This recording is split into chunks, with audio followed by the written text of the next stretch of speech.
Good morning friends, welcome to the prelims booster session. आज का पहला टॉपिक है NIRF रैंकिंग्स। टॉपिक आपके गवर्नेंस के लिए इंपॉर्टेंट है। IIT मद्रास जो है वो बेस्ट एजुकेशन इंस्टीट्यूशन बना है हमारी कंट्री में 6th टाइम सिंस 2019 NIRF की रैंकिंग्स में। द मिनिस्ट्री ऑफ एजुकेशन ने NIRF रैंकिंग 2016 के लिए लॉन्च की थी। ऑफ कोर्स 2015 सितंबर के आसपास इसको लॉन्च किया गया था। 2016 में पहली रैंकिंग्स आई थी ताकि क्रिटिकल इंडिकेटर्स जो है इंस्टीट्यूशन के परफॉर्मेंस को उनको मेजर किया जा सके।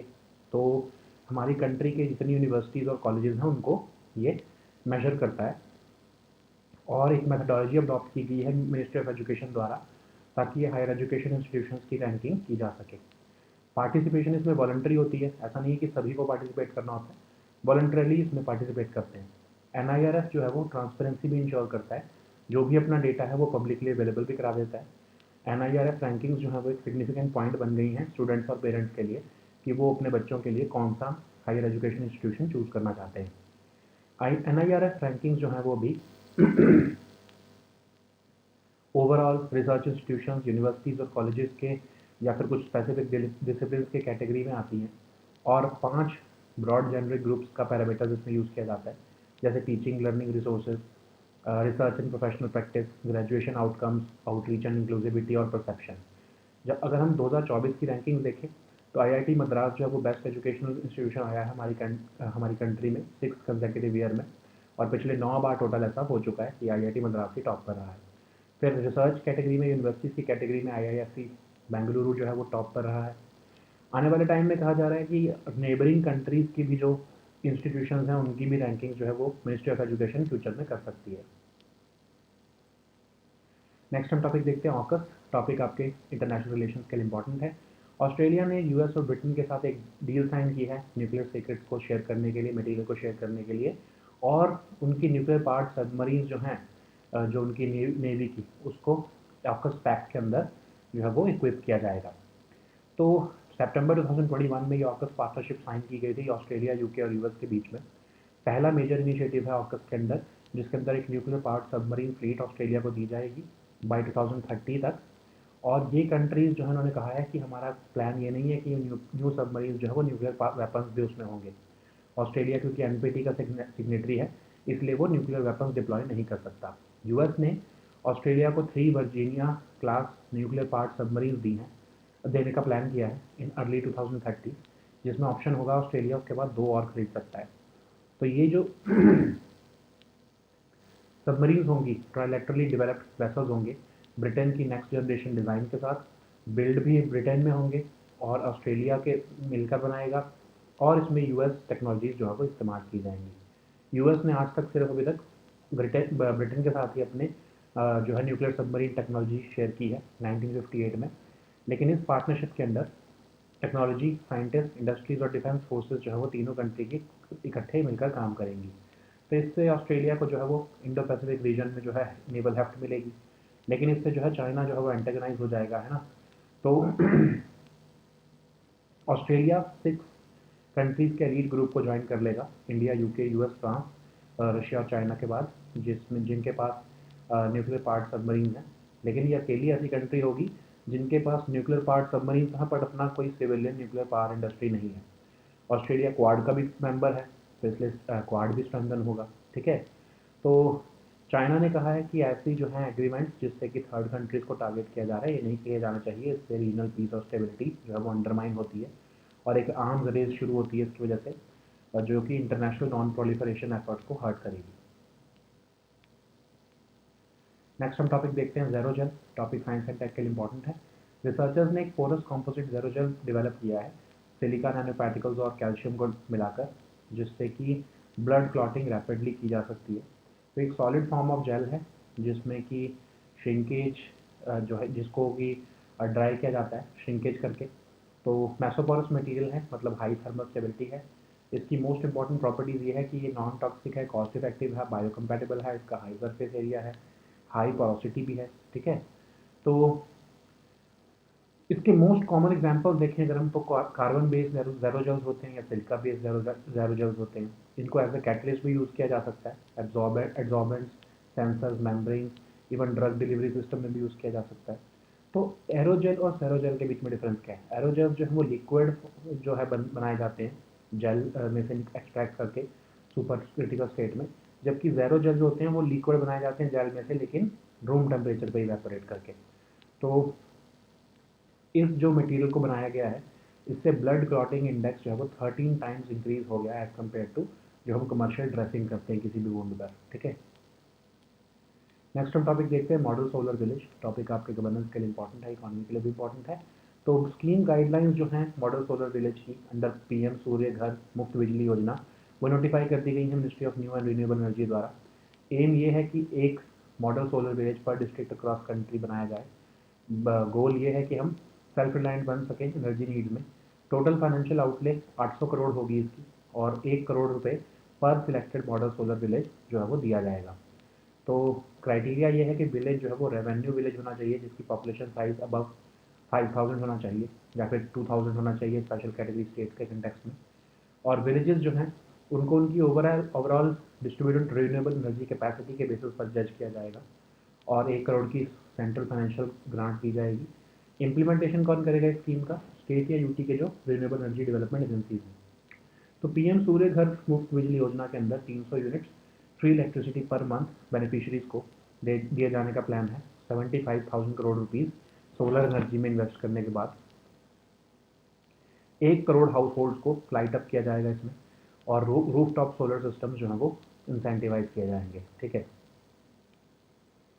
नेक्स्ट हम टॉपिक देखते हैं Gotipua dance. Topic art and culture के लिए इंपॉर्टेंट है। तो गोटीपुआ चाइल्ड आर्टिस्ट जो है वो एक अनसर्टेन फ्यूचर जो है वो फेस कर रहे हैं।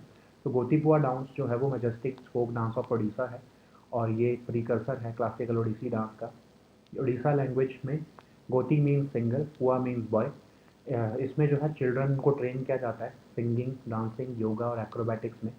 ये गर्ल्स की तरह ड्रेस होते हैं और टेम्पल फेस्टिवल्स में परफॉर्म करते हैं, सोशल गैदरिंग्स में, रिलीजियस सेरेमनीज में परफॉर्म करते हैं। तो इनकी परफॉर्मेंस में वंदना मतलब प्रेयर टू गॉड, अभिनय मतलब इनैक्टमेंट ऑफ द सॉन्ग, बंध नृत्य मतलब एक्रोबैटिक पॉस्चर्स किए जाते हैं। तो बंध नृत्य में क्या होता है कि फिजिकल प्रोग्रेस दिखाई जाती है, फ्लेक्सिबिलिटी दिखाई जाती है बॉडी की एक्रोबैटिक्स के थ्रू, और इसमें जो है extensive use of hands and feet भी रहता है। नेक्स्ट हम टॉपिक देखते हैं कस्तूरबा गांधी बालिका विद्यालय। ये टॉपिक आपके गवर्नेंस के लिए इंपॉर्टेंट है। तो लैक ऑफ ट्रांसपेरेंसी जो है यूटिलाइजेशन ऑफ फंड्स में, weak infrastructure, shortage of teachers, low salaries, student safety के पर कंसर्न, ये सब कुछ चैलेंजेस हैं जो आइडेंटिफाई किए गए हैं कस्तूरबा गांधी बालिका विद्यालय के बारे में एनसीईआरटी द्वारा। तो ये स्कीम गवर्नमेंट ऑफ इंडिया ने 2004 में लॉन्च की थी रेजिडेंशियल स्कूल बनाने के लिए अपर प्राइमरी लेवल पर गर्ल्स के लिए, जो कि एससी, एसटी, ओबीसी या मिनॉरिटी कम्युनिटीज़ को बिलोंग करती हैं प्रिडोमिनेंटली। तो ये educationally backward blocks of the country में ये स्कीम इंप्लीमेंट की जा रही थी, तो की जा रही है एक्चुअली। और इसमें मिनिमम रिजर्वेशन 75% है उन गर्ल्स के लिए जो एससी, एसटी, ओबीसी या मिनॉरिटी कम्युनिटी को बिलोंग करती हैं। बाकी की जो 25% है वो बिलो पॉवर्टी लाइन फैमिलीज़ के गर्ल्स को जो है वो सीट्स दी जाती हैं। ऑब्जेक्टिव इसमें ये था कि एक्सेस और क्वालिटी एजुकेशन दी जा सके इन गर्ल्स को जो डिसएडवांटेज ग्रुप्स ऑफ सोसाइटी के हैं। तो स्कोप ऑफ द स्कीम जो है वो फोकस रखा जा रहा है एक्चुअली ट्राइबल पॉपुलेशन में, और गर्ल स्टूडेंट्स जो 14 टू 18 ईयर्स की एज की हैं उनको वो एलिजिबल हैं। गर्ल्स जो कि लो फीमेल लिटरेसी एरिया में रह रही हैं वो इसको उन पर फोकस है। तो ये स्कीम को सर्व शिक्षा अभियान के साथ मर्ज कर दिया गया 12th प्लान के टाइम पर 2007 में। और अब स्कीम के अंदर quality education disadvantage group of girls को 10 टू 18 ईयर्स की जो एज है उसमें जो है वो दी जा रही है। ठीक है, पहले 14 से 18 साल थी, उसको बढ़ाकर अब 10 से 18 साल का जो है वो टाइम फ्रेम कर दिया गया है। नेक्स्ट हम टॉपिक देखते हैं डायमंड इम्प्रेस लाइसेंस। टॉपिक आपके इकोनॉमी के लिए इंपॉर्टेंट है। Union minister for commerce and industry ने अनाउंस किया है introduction of diamond imprest licence at 40th edition of India international jewellery show 2024। तो जो डायमंड इम्प्रेस लाइसेंस है ये एलिजिबल एक्सपोर्टर्स और को जो है वो अलाउ करेगा कि वो इम्पोर्ट कट और पॉलिश डायमंड्स जो हैं including semi processed, half cut या ब्रोकन डायमंड्स उनका इम्पोर्ट कर सके। और एक्सपोर्टर जो है वो इंपोर्ट कर सकेंगे diamonds up to 5% of their average turnover लेकिन उसमें उनको 10% वैल्यू ऐड करके बाद में एक्सपोर्ट करना होगा। तो एक लेवल प्लेइंग फील्ड मिलेगा इससे इंडिया के जो एमएसएमई डायमंड एक्सपोर्टर्स को, ठीक है। तो gem jewellery export promotion council क्या है? मिनिस्ट्री ऑफ कॉमर्स द्वारा बनाई गई एक ऑर्गेनाइजेशन है। 1966 में इसको बनाया गया था। कंट्री में जो है वो जो जेम ज्वेलरी सेक्टर को एक्सपोर्ट को बढ़ाने के लिए इसको बनाया गया था, ठीक है। नेक्स्ट हम टॉपिक देखते हैं कैनाइन डिस्टेंपर। टॉपिक आपके इन्वायरमेंट के लिए इंपॉर्टेंट है। तो जो स्ट्रे डॉग्स हैं विलेजेस में, जो कि 2 किलोमीटर रेडियस में विलेजेस हैं कॉर्बेट टाइगर रिजर्व की बाउंड्रीज के उत्तराखंड में, उनको वैक्सीनेट किया जाएगा अगेंस्ट कैनाइन डिस्टेंपर वायरस। तो ये कंटेजियस सीरियस डिजीज़ है जो कि कैनाइन डिस्टेंपर वायरस से होती है। ये respiratory gastrointestinal nervous system of dogs को टारगेट करती है। ये स्प्रेड होती है डायरेक्ट कॉन्टैक्ट से, एयरबॉर्न एक्सपोजर से, वीकन करती है इम्यून सिस्टम को, स्किन, रेस्पिरेटरी गैस्ट्रोइंटेस्टाइनल और सेंट्रल नर्वस सिस्टम सभी को अफेक्ट करती है। इस डिसीज़ से डिसओरिएंटेशन, ट्रेमर्स, ट्विचेस, सीजर्स हो सकते हैं। कोई इसका क्योर नहीं है, कोई एंटीवायरल ड्रग्स जो है नहीं है जो इस इन्फेक्शन को जो है कॉम्बैट कर सकें, ठीक है। नेक्स्ट हम टॉपिक देखते हैं आईएनएस अरीघाट। ये टॉपिक सिक्योरिटी के लिए इंपॉर्टेंट है। तो इंडिया जो है वो कमीशन करने वाला है second nuclear powered submarine INS Arighaat, nuclear missiles जिसमें होंगे स्ट्रेटेजिक डिफरेंस के लिए। आईएनएस अरीघाट जो है second indigenously build nuclear powered ballistic missile submarine है, जो कि इंडिया की पहली न्यूक्लियर सबमरीन आईएनएस अरिहंत के बाद सेकेंड है, जिसको 2018 में कमीशन किया गया था। तो इसको कंस्ट्रक्ट किया गया है इंडियन नेवी के शिप बिल्डिंग सेंटर विशाखापट्टनम द्वारा। और 4 nuclear capable submarine launch ballistic missiles carry कर सकती है ये, और वाइड रेंज ऑफ 3500 किलोमीटर्स का ये बैलिस्टिक मिसाइल्स हो सकते हैं। K-15 जो है वो स्ट्रेटजिक न्यूक्लियर वॉरहेड भी जो है वो कैरी कर सकता है, ठीक है। नेक्स्ट हम टॉपिक देखते हैं distributed denial of service attack. Topic आपके सिक्योरिटी के लिए इंपॉर्टेंट है। तो टेक बिलियनियर इलॉन मस्क ने कहा है कि एक मैसिव DDoS अटैक एक्स पर हुआ था जब वो यूएस प्रेसिडेंट डोनाल्ड ट्रंप के साथ एक इंटरव्यू को एयर करने लगे थे। तो distributed denial of service attack में क्या होता है, एक अटैम्प्ट किया जाता है कि जो नॉर्मल ट्रैफिक टारगेटेड सर्वर पर जा रहा है उसको डिसरप्ट किया जा सके। कैसे? बॉट्स का इस्तेमाल करते हुए ओवरवेल्म कर दिया जाता है सर्वर्स को, ताकि जो एक्चुअल या फिर जो रियल यूज़र्स हैं वो उस सर्वर का बेनिफिट ना ले सकें। तो एक का साइबर क्राइम है जिसमें कि यूज़र्स को प्रिवेंट किया जाता है कि वो ऑनलाइन सर्विसेज या साइट्स का एक्सेस ना ले सकें। तो इसमें वो आपकी सिक्योरिटी को नहीं ब्रीच करना चाहते हैं, वो आपके इस अटैक करके आपके वेबसाइट और सर्वर्स को अनअवेलेबल करना चाहते हैं लेजिटिमेट यूज़र्स को, ठीक है।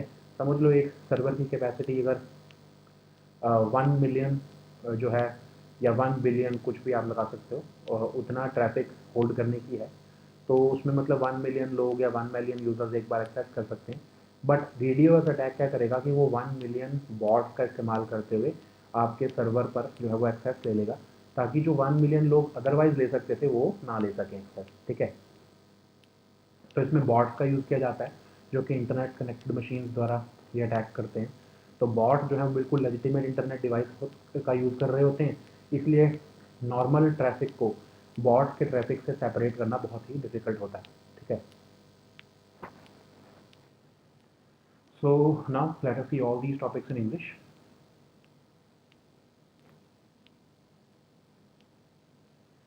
So the first topic is NIRF ranking. This topic is important for your governance section.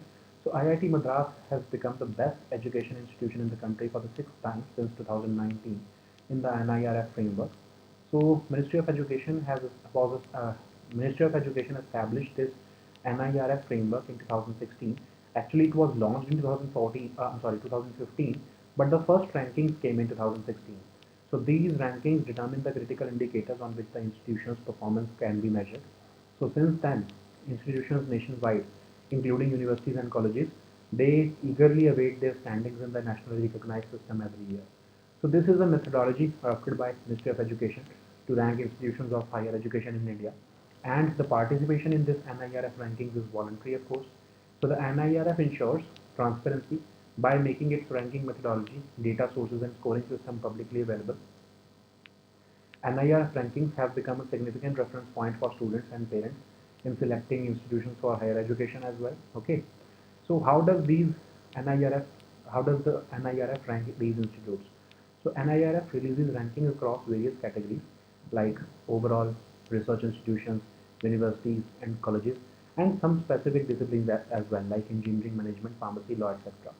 So the ranking framework judges these institutions under 5 broad generic groups of parameters like teaching, learning resources, research and professional practice, graduation outcomes, outreach and inclusivity, perception. So as per 2024 rankings, IIT Madras has been ranked as the best educational institution in country. So IISc Bengaluru continues to be the leading institution in both universities and research categories. Okay. So Ministry of Education is also planning that institutions from neighboring countries can also be ranked in the future. Okay. So the next topic is AUKUS. This topic is important for your international relations. So Australia has signed a deal with US and Britain to exchange nuclear secrets and materials, advancing its plans to equip its navy with nuclear-powered submarines as part of the 2021 AUKUS Security Accord. So what is AUKUS partnership? It was signed in 2021 between Australia, UK and US, and the first major initiative of AUKUS would be to deliver a nuclear-powered submarine fleet for Australia. So these countries, however, have made it clear that the aim is not to arm the new submarines with nuclear weapons because Australia is part of the NPT. So US intends to sell Australia 3 US Virginia class nuclear powered submarines in early 2030s with an option for Australia to buy 2 more if needed. So SSN AUKUS will be a trilaterally developed vessel based on Britain's new generation design, and it will be built by both Britain and Australia, but it would include the US technologies. Okay. So US has only shared nuclear submarine technology once before in 1958 with UK, and under this partnership, technology, scientists, industries, and defense forces of these countries will work together to deliver a safer and more secure region. Some analysts also feel that this partnership will lead to intensified arms race in this region. So this step will give Australia naval heft in Pacific, where of course China would get antagonized. Australia will also join an elite group of only 6 countries, including US, UK, India, France, Russia, and China, which operate their nuclear powered submarines. Australia is also part of the Quad group, so it would also strengthen the Quad. But China has denounced such partnerships, saying that these partnerships should not target third countries because it would gravely undermine regional peace and stability and aggravate the arms race, thereby hurting the international non-proliferation efforts. Okay. So the next topic is Zerogel. This topic is important for your science and tech section. So researchers have developed a porous composite Zerogel dressing which incorporates silica nanoparticles and calcium that can help blood clot rapidly. Okay, and it would provide relief for uncontrolled hemorrhage. So Zerogel is a solid form of a gel obtained by drying it with unhindered shrinkage. So they are mesoporous materials having high thermal stability. So the most important properties of Zerogel are as follows, like non-toxic, cost-effective, biocompatible, and high surface area. The most common examples of Zerogels are carbon-based Zerogels and silica-based Zerogels. So they are used as catalysts, and they are also used as adsorbents, sensors, membranes, and also in drug delivery systems. Aerogels are different from Zerogels because aerogels form when the liquid from the gel is extracted at a supercritical state, but Zerogels form when the liquid from the gel is evaporated at room temperatures. So this material that has been founded by scientists will increase the blood clotting index by 13 times in comparison to normal or commercial pressing clotting capacity. Okay. So the next topic is Model Solar Village. This topic is important for your governance section, also your economy section. So recently the scheme guidelines for implementation of Model Solar Village under PM Surya Ghar Muft Bijli Yojana have been notified by the Ministry of New and Renewable Energy. So Model Solar Village aims to create one Model Solar Village per district across India. The goal is to become self-reliant in meeting their energy needs. A total financial outlay of 800 crore has been allocated for this component, providing 1 crore per selected Model Solar Village. So to be considered a village under the competition mode, a village must be revenue village with a population size of over 5,000, and villages will be assessed on their overall distributed renewable energy capacity. So this winning village in each district will receive a central financial assistance grant of 1 crore rupees, and the implementation of this scheme will be done by the state or UT level Renewable Energy Development Agency. So what is PM Surya Ghar Muft Bijli Yojana? It will provide 300 units of free electricity per month to its beneficiaries by investing 75,000 crore rupees. The aim is to light up 1 crore households, and even the urban local bodies and panchayats will be incentivized to promote rooftop solar systems in their jurisdictions. So the next topic is Gautipua dance. This topic is important for your art and culture section. So Gautipua child artists are facing an uncertain future when they hit puberty. So it is a majestic folk dance of Odisha, which is the precursor to the classical Odissi dance form. And in the Odisha language, Goti means single and Pua means boy. In these, children are trained in singing, dancing, yoga, and acrobatics with gurukuls or akhadas. They dress as girls and perform at temple festivals, social gatherings, and religious ceremonies. So its performance includes Vandana, that is prayer to God, Abhinay, that is enactment of the song, Bandhan Nritya, that is the acrobatic postures, in which the demonstration of physical progress is done, and the dancers also make extensive use of their hands and feet. So the next topic is Kasturba Gandhi Balika Vidyalaya. This topic is important for your governance section. So lack of transparency in the utilization of funds, weak infrastructure, shortage of teachers, low salaries, and concerns over student safety are among the challenges which have been identified in an evaluation of Kasturba Gandhi Balika Vidyalayas by the NCERT. So Kasturba Gandhi Balika Vidyalaya was launched by government in 2004 to set up residential schools at the upper primary level for girls who belong to the SC, ST, OBC, and minority communities. So this scheme is being implemented in educationally backward blocks of the country. The scheme will provide the scheme provides minimum 75% reservation of the seats for girls belonging to SC, ST, OBC, or minority communities, and the remaining 25% is accorded to girls from families below the poverty line. The objective of the scheme is to ensure access and quality education to the girls of disadvantaged group of society. The scheme also focuses on concentration of tribal population. The eligibility criteria includes girl students in the age group of 14 to 18 years. The girls who live in areas with low female literacy are also included. The scheme was later merged in with Sarva Shiksha Abhiyan in 2007, and this scheme now provides access and quality education to girls from disadvantaged group of society in the age group of 10 to 18 years. Okay. So the next topic is Diamond Impressed License. This topic is important for your economy section. So Union Minister of Commerce and Industry has recently announced the introduction of Diamond Impressed License at 40th edition of India International Jewelry Show 2024. So Diamond Impressed License would allow eligible exporters to import cut and polished diamonds, including semi-processed, half-cut, and broken diamonds. And now, exporters who want to import diamonds up to 5% of their average turnover will be able to do so, but with a requirement that they would have to add 10% value to it before exporting. Okay, so this would provide a level playing field for Indian MSME diamond exporters.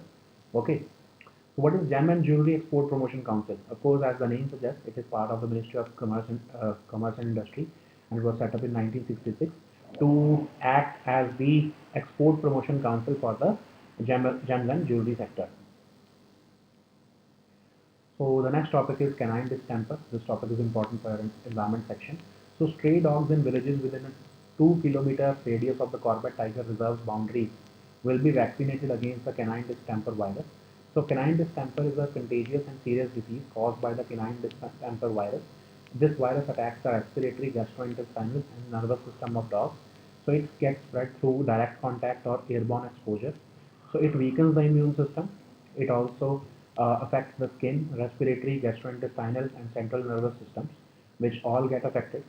So disease can also cause disorientation, tremors, twitches, and seizures in dogs. So currently there is no cure and no antiviral drugs, but of course vaccination can be helpful in preventing this disease. So the next topic is INS Arighat. This topic is important for your security section. So India is now set to commission its second nuclear-powered submarine after INS Arihant, that is INS Arighat, and this will be armed with nuclear missiles for strategic deterrence as well.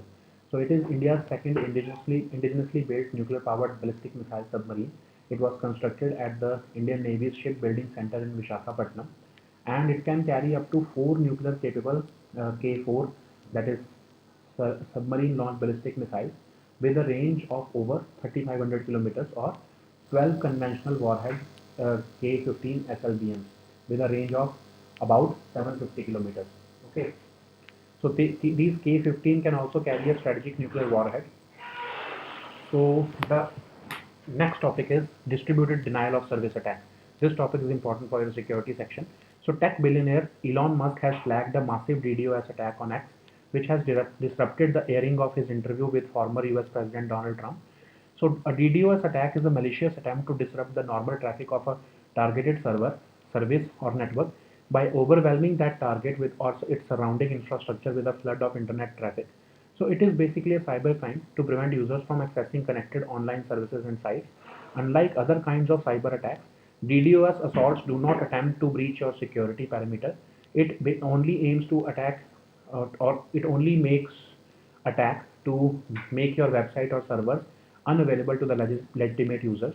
DDoS can also be used as a smokescreen for other malicious activities or take down your security appliances, breaching the target's security perimeter. So DDoS attacks, they are carried out with the network of internet connected machines, and these are used as bots. So these, because each bot is a legitimate internet device, it separates the, so therefore separating that attack traffic from normal traffic can be very difficult. So just assume that if your server has the capacity to uh, address or service the 1 million users, but what happens is that some company or some organization which is carrying out this DDoS attack, if they create bots who use these devices, 1 million devices, to attack your server, what it would do is the legitimate users who are otherwise meant to be served through your server would be denied the service because these bots are using your service. Okay, so this distributed denial of service attack is not meant to steal something from your server, but only to overwhelm your server so that legitimate users or the actual users would not be able to access your servers. Okay, so these were our topics for today. We'll meet next time with new topics. Until then, goodbye and take care.